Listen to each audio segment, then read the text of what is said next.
dizer da satisfação do reencontro. Reencontro lá no sindicato, bem antes até de eu assumir a presidência do sindicato, a gente já fazia essa militância aqui em São Paulo, e do acolhimento desse pedido dos trabalhadores, isso já lá antes da campanha, né? Agradecer e dizer do acerto, porque quando a gente vê aqui que o projeto já andou, o projeto tem movimentação do dia 27, da semana passada, já tem um parecer favorável da Comissão de Constituição e Justiça do deputado Conte Lopes. Deputado Conte Lopes é um deputado que não é necessariamente, não vem do movimento dos trabalhadores, mas é interessante desse projeto, e todos puderam observar ali, o título desse projeto é Mecanismo de Controle do Patrimônio Público.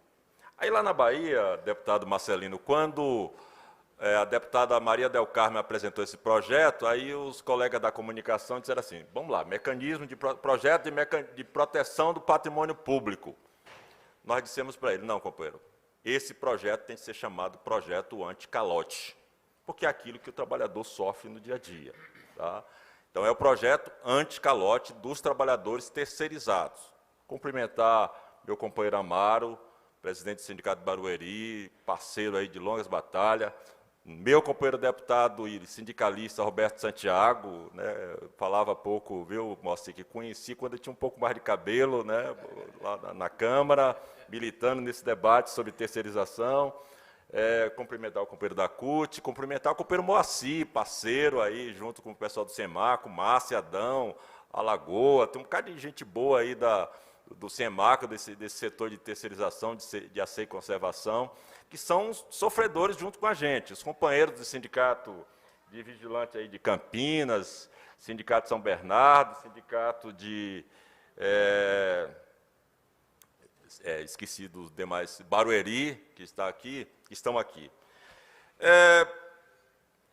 A situação, o debate sobre esse tema da terceirização envolve uma série de questões, ainda, eu diria que elementares. Moacir? Nós estamos discutindo no âmbito da UNE, que é um sindicato global, a questão da saúde mental dos trabalhadores e trabalhadoras terceirizados. Trabalhadores de limpeza, trabalhadores de vigilância, em função de uma questão que parece ser secundária, que é a jornada de trabalho, que são os horários de trabalho nossos. A UNE apresentou há poucos dias um estudo dizendo que aqueles trabalhadores e trabalhadoras que precisam, por necessidade, trabalhar no turno noturno, por exemplo, adquirem uma série de doenças, uma série de problemas no âmbito da saúde e no âmbito da vida social. Não tem vida social. Psicológico. Portanto, se a gente for discutir, se a gente for entrar no mérito, Roberto, do tema da terceirização, nós ainda vamos discutir até escravidão, porque quando as principais situações, as constatações de trabalho análogo à escravidão têm, no fundo, alguma situação de terceirização, como aconteceu com aquele caso das empresas de vinho lá do Rio Grande do Sul, dos baianos que estavam lá no Rio Grande do Sul, tá certo? Que era de empresas terceirizadas. Então, nós estamos falando ainda, não devíamos estar em pleno século XXI, falando de um processo de terceirização que ainda dialoga com escravidão, que ainda condições precárias, condições que adoecem, condições que massacram trabalhadores. E, no caso dos trabalhadores da vigilância, da limpeza principalmente, não tem dúvida, o principal pesadelo chama-se calote, chama-se deixar de receber as verbas trabalhistas rescisórias e, no dia a dia, deixar de receber salário e outros benefícios. Chegamos aqui hoje na Assembleia, lá no gabinete do deputado Marco Lins, assim, falamos com os vigilantes aqui, né, cumprimentamos eles, mas não falamos mais nada. Não, mas tem gente ainda sem salário, o Marcolino já disse, a empresa teve de pagar salário, mas mesmo assim, deputado, tem vigilante entre eles que não recebeu salário. Tem vigilante de férias que não está de férias, mas não recebeu férias. Isso é ilegal. E essa empresa, tá certo? Ela já está com a férias no bolso do cara. Ela já recebeu, se a férias foi vencida aqui em janeiro, tá certo? Ele já recebeu essas férias, não recebeu transporte, mas está vindo trabalhar. Tá certo? Então, essa é a realidade. E como a gente enfrenta isso? Aí, Moacir, Amaro, os sindicatos, ao invés de estar buscando tratar de questões mais estratégicas, mais centrais desses trabalhadores, nós estamos, às vezes, correndo atrás de pagamento de salário. Os sindicatos de vigilantes, sindicato de trabalhadores de limpeza, vivem mais ou menos assim, deputado Marcolino. Do dia 5 até o dia 20, mais ou menos, é só cuidar de pagamento de salário, é só cobrar pagamento de salário. E aí a gente não tem tempo para outras coisas, né, Márcia? Não tem tempo para outras coisas. Não tem tempo de, por exemplo, discutir a questão da saúde do trabalhador, discutir uma melhoria das condições de trabalho, discutir mais proteção. Não tem tempo disso. E o que é que acontece? E aí, Amaro falou aqui, se a empresa deixa de pagar, perde o contrato, demite os trabalhadores, deixa de pagar a rescisão, e esse trabalhador vai para a justiça, espera 1 ano, 2, 3... Amaro foi muito generoso. Nós temos vários processos lá na Bahia de companheiros com 20 anos esperando para receber verba rescisória de empresa que trabalharam na Previdência Social, deputado Roberto, nos bancos Sudamérica, que já acabou, que já se encerrou, tá certo? Caixa Econômica e outros tantos, 20 anos, 20 anos. Aí, quando esse processo chega ao final, nós vamos buscar esses trabalhadores e parte deles já morreram. Parte deles já não está mais aí para usufruir do seu direito.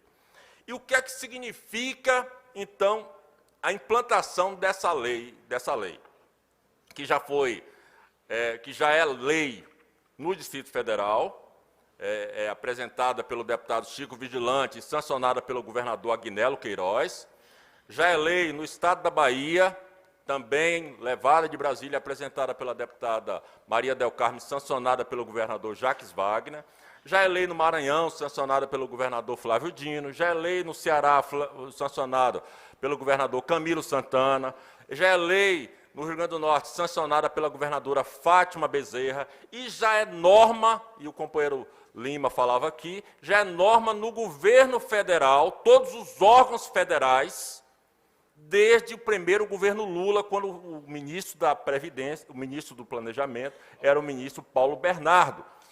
E, na época, existia depois o Judiciário Federal, através do CNJ, e, na época, presidido pelo ministro Joaquim Barbosa, também regulamentou, e para a gente foi interessante, porque o deputado Santiago sabe, que existia um debate jurídico de que o órgão público não podia fazer nenhum pagamento direto ao terceirizado, porque criava vínculo.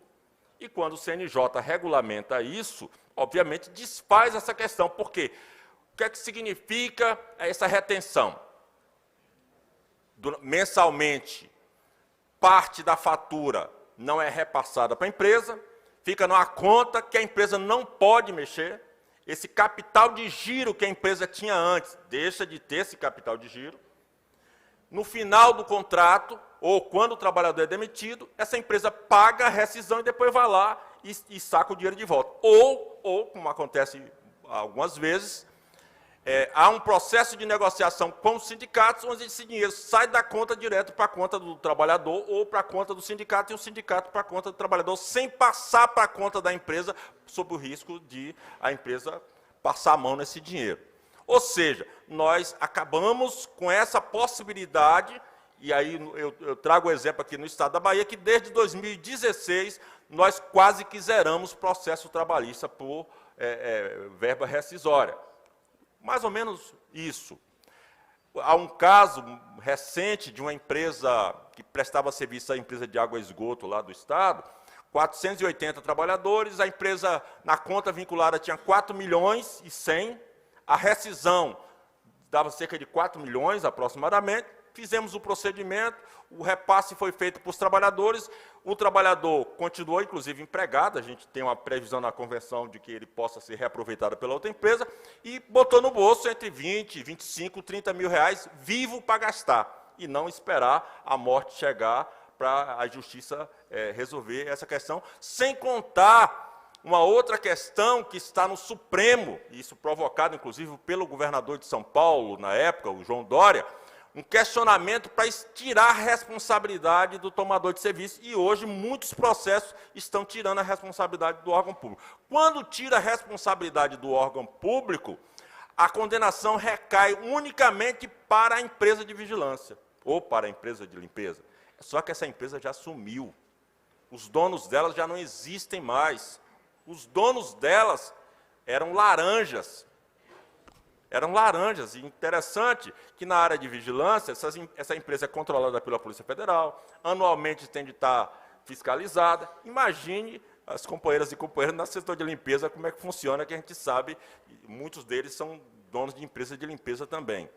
Portanto, essa aprovação dessa lei, ela funciona como esse mecanismo para enfrentar esse desafio, para enfrentar essa situação de calote. E mais ainda, e aí vem, claro, para a gente entender o apoio de setores, inclusive empresariais, sérios, o apoio de deputados e deputadas de partidos que não têm necessariamente vinculação com os movimentos sociais, tá certo? Que protege também o erário, protege o cidadão, protege o órgão público, porque esse órgão público não vai pagar duas vezes.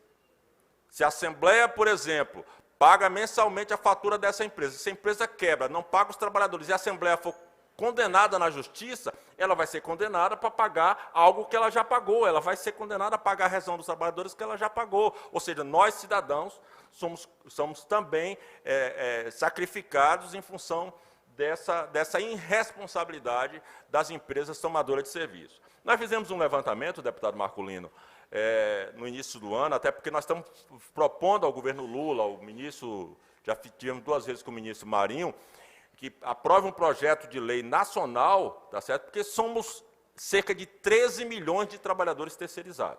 Aqui em São Paulo, segundo esses dados que o Diese passou para a gente, ficamos entre 1,5 milhão a 2 milhões de trabalhadores terceirizados. Vigilante, como disse a Mara, é um número bem menor nesse contingente, mas outros setores envolvem um contingente de trabalhadores muito grande.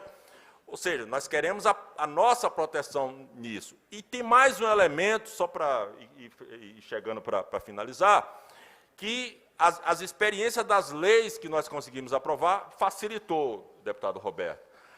O Estado da Bahia, por exemplo, e o Distrito Federal, na regulamentação, a lei não prevê isso, claro, necessariamente. Mas na regulamentação ela diz o seguinte: se a empresa deixar de pagar o salário, o órgão pode, em 72 horas, tirar da fatura e pagar diretamente o salário dos trabalhadores. Ou seja, o trabalhador deixa de ficar refém e o órgão contratante também deixa de ficar refém. Pega a fatura, paga o salário, paga o transporte, paga a alimentação. Algumas vezes até, nós tivemos o sindicato teve de fazer o seguinte: a empresa não disponibilizava a folha, aí o sindicato teve de organizar a folha de pagamento. E aí chamava os trabalhadores, pegava o contra-cheque do mês anterior, tá certo? Está aqui o saldo de cada um do mês anterior, paga com base no mês anterior, depois na frente acerta isso, mas viabilizou-se muito dessa forma. Ou seja, garantimos a verba rescisória, garantimos que mensalmente esses trabalhadores não fiquem refém, não entrem numa situação, como está acontecendo aqui na Assembleia, há 3, 4 meses sem receber transporte e alimentação. Para finalizar mesmo, dizer da importância dessas providências e dessas iniciativas para nós, trabalhadores e trabalhadoras, num segmento que é um segmento que é invisível, né, e nós discutimos muito na UNE isso, né, Márcia? Invisível, vigilante e trabalhador de limpeza, no dia a dia, deputado Marculino, as pessoas passam por a gente, né, vocês conhecem isso, e não nos enxergam, não dão bom dia, né?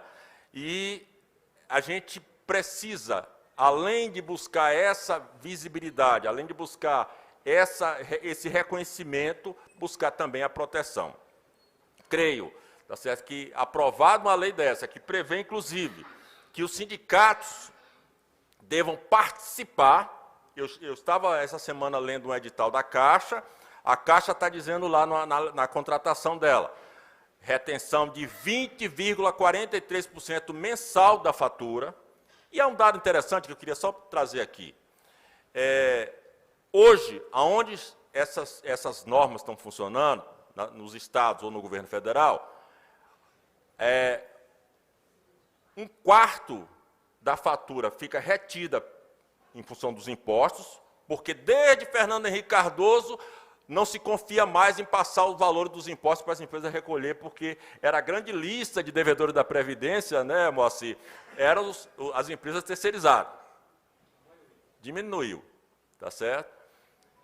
Depois, um quarto da fatura, ou quase um quarto, fica retido nessa conta, né? O outro quarto vai para pagamento de salário, e aí a empresa fica com capital de giro de um quarto, né? Que é suficiente para fazer as coisas funcionarem.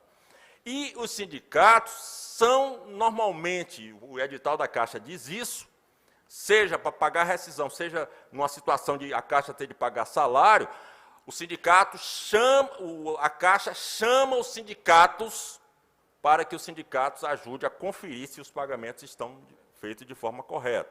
Ou, no caso do governo federal, na Instrução Normativa Federal, a empresa só recebe o saldo da conta vinculada, ela tinha lá 4 milhões e 100, pagou 4 milhões de rescisão e sobrou 100 mil, esse 100 mil só é liberado de volta para a empresa se o sindicato confirmar, testar que a empresa quitou, de fato, o direito dos trabalhadores. E aí, companheiros e companheiras, o sindicato passa a ter um papel, de fato, que é o papel de atestar, de ser o garantidor, tá certo? De ser o atestador, e aí cabe uma responsabilidade muito grande para a gente, mas também um instrumento de confiabilidade dos trabalhadores, de que o sindicato está atento, de que o sindicato é parte desse processo de terceirização. Às vezes, a gente está na ONU, o Sindicato Global, né, Moacir, e lá a gente vê em alguns países, o grau de organização dos trabalhadores terceirizados estão ainda muito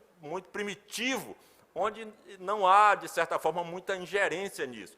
Aqui, nós sabemos da importância dos sindicatos estarem, de fato, participando de alguns momentos, e nesses momentos, objetivamente, mostrando o poder dos sindicatos, a gente que discute o poder dos trabalhadores, para que os trabalhadores efetivamente deixem de exercer aquele papel de invisível para que o papel, de fato, protagonista. Parabéns, deputado, estamos juntos e vamos mobilizar deputados e deputadas de todos os partidos dessa casa, como disse o deputado Marculino, na hora de aprovar, porque só assim a gente consegue aprovar as coisas que tem.